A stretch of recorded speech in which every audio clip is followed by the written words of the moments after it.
Nestled in the rolling hills of the South Valley, Guglielmo Winery has been in business since 1925.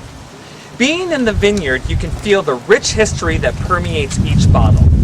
Emilio Guglielmo started this vineyard by practicing the long-standing Italian philosophy of handcrafted wine. In fact, this winery has been family-owned and operated since it opened and is currently under the leadership of Emilio's 3 grandchildren. Oh, Lottie. Oh, cantare. Oh, After walking around the vineyard, I was able to get an inside perspective from George Guglielmo about their grapes and winemaking process. So I'm George Guglielmo, the president and winemaster of Guglielmo Winery in Morgan Hill. And what I'd like to do today is talk a little bit about where we are. This is the 2011 season. I'm standing in front of a grapevine full of Granulino, which is a unique variety to the state of California. It's also a unique variety in the sense that there are less than, as the last time I looked, less than 100 acres in the state that has roughly 500,000 acres of grapes in it. The Granulino is an Italian varietal that is grown primarily in the Piemonte area of Italy where my grandfather came from. And this is one of the reasons we have had it as a varietal probably for more than 20, 25 years. Our philosophy is to give you a great wine. We've basically in the last several years concentrated on the Santa Clara Valley for our premium label production. We do a Santa Clara Valley Petit Syrah, we do a Cabernet Sauvignon, we do a Zinfandel, we do them a Sangiovese and a Barbera. And then we have other labels that we have for our generic wines under the Emil's label, which basically got us started. As I stayed in the barrel room, I caught up with their winemaker Alan to learn more about their winemaking process. Hey, hi, my name is Alan DeWitt, and I am the winemaker here at Guglielmo Winery. What's kind of neat about our winery is we can do very small lots. We have a wine club. It's about 1,500 members. It takes about 130 cases, so we can really play around with these small lots, and that's what I'm doing here. I'm playing with small lots, and this is one of probably 10 to 15 small lots. So again, back to the best part of the job. And lastly, yeah, we're moving right along. This is a 2010. We're actually right on the harvest of 2011, so this is a year old now. It has some, you can really feel the structure in this wine. You can feel the tannins. You can feel them start to soften. You can see where another year is going to get it. Maybe you can see where another 2 years are going to get it. You know, we may blend this wine, we may bottle it alone. Like I said, we haven't decided, but I think it has a bright future.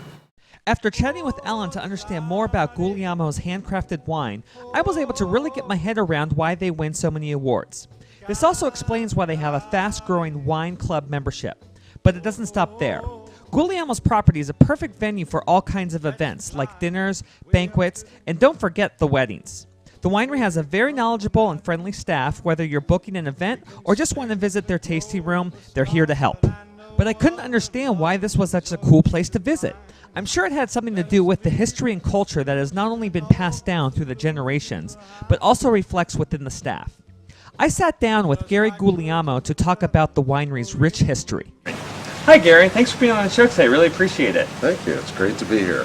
Great to have you out here. Thanks. So let's go ahead and talk a little bit about the history. I know this is one of the oldest wineries here in the South Valley. And talk a little bit about the history and how you got to today.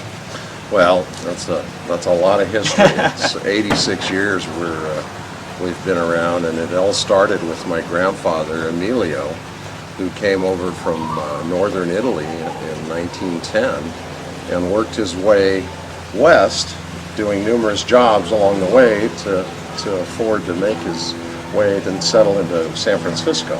And that was where a lot of his other friends from northern Italy, the region he came from, had settled. So that's really where he got started.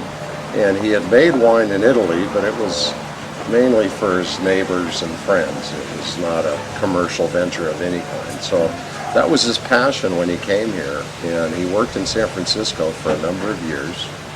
saving up enough money. As a matter of fact, we've got a picture in the Heritage Room of him hauling hides on a horse-pulled wagon from the tannery to the wharfs. He did numerous jobs and eventually brought my grandmother over and married her, and they bought the original 15 acres here in 1925. And that's when the winery got started, and that's how my grandfather got established. And then once he bought the winery here, he still operated out of San Francisco. And he became where he'd have his wines up there during the week and work his regular jobs, and come down here on the weekends and work the vineyard, make the wine, and haul it back up to San Francisco. Busy guy. It was a big venture, especially back in those days. Yeah, and I would think that the distance between Morgan Hill and San Francisco was quite large because the transportation wasn't as strong back then. Exactly. It was quite a venture. As a matter of fact, my dad, when he turned 14, when he turned 14, got a special license to follow my grandfather in a truck, flatbed truck with barrels of wine on it, from Morgan Hill to San Francisco to the warehouse. 14. Yeah. Wow. Had a special license back then. Wow, just a young teenager back then. Yeah.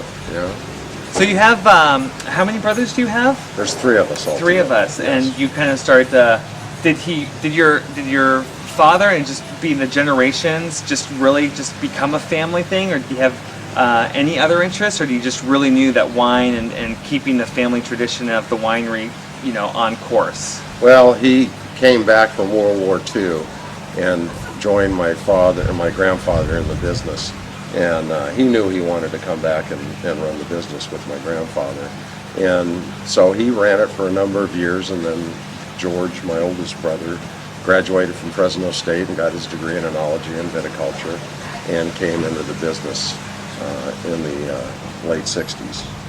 Wow. So he became the 3rd generation winemaker. So what's your role here?